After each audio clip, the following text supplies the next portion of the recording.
สวัสดีลูกค้าเมื่อนี้พ่อค้ามีเครื่องเข้าใหม่จะมารีวิวมีสองกระบอกมี MC กับ K2 จะมารีวิวเพราะว่าบ่ได้รีวิวสองกระบอกนี้โดนแล้วเป็นตัวเบาเซ็ตพันได้กระบอกนี้จะเป็นตัว MC เบาเซ็ตพันเป็นตัวออกใหม่ล่าสุดเลยเครื่องเป็นเครื่องมือนึงเครื่องใหม่ๆนี่เครื่องอะไรประกอบได้บ่ได้ลองจักบาทเลย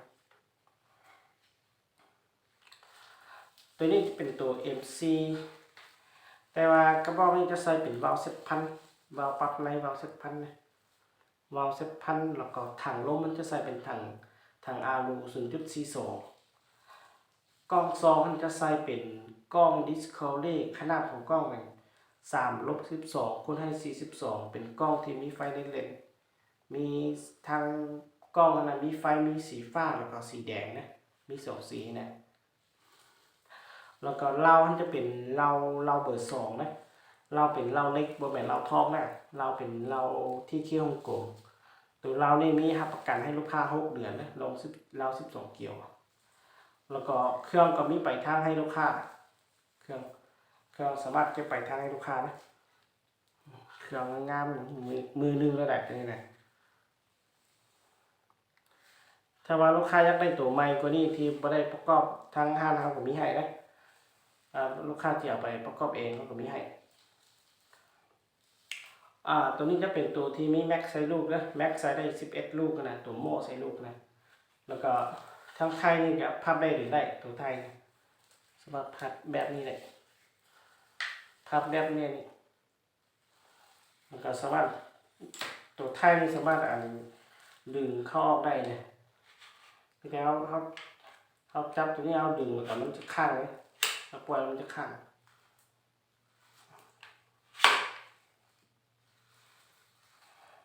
ตัวนี้เป็นตัว MC ตัว MC นี่ตัววาล์วใส่วาล์วเซ็ตพันวาล์วปรับในน้ำหนักเบากว่าตัววาล์วปรับนอกตัว MC กระบอกนี้จะเป็นตัว K2 ตัว K2 เครื่องก็เป็นตัวออกใหม่ล่าสุดเครื่องนี้จะไปทางให้ลูกค้าตัวนี้จะออกเป็นตัวไก่สีเหลืองไก่สีดำก็มีแต่ว่าจะมารีวิวเป็นไก่สีเหลืองให้ลูกค้าไป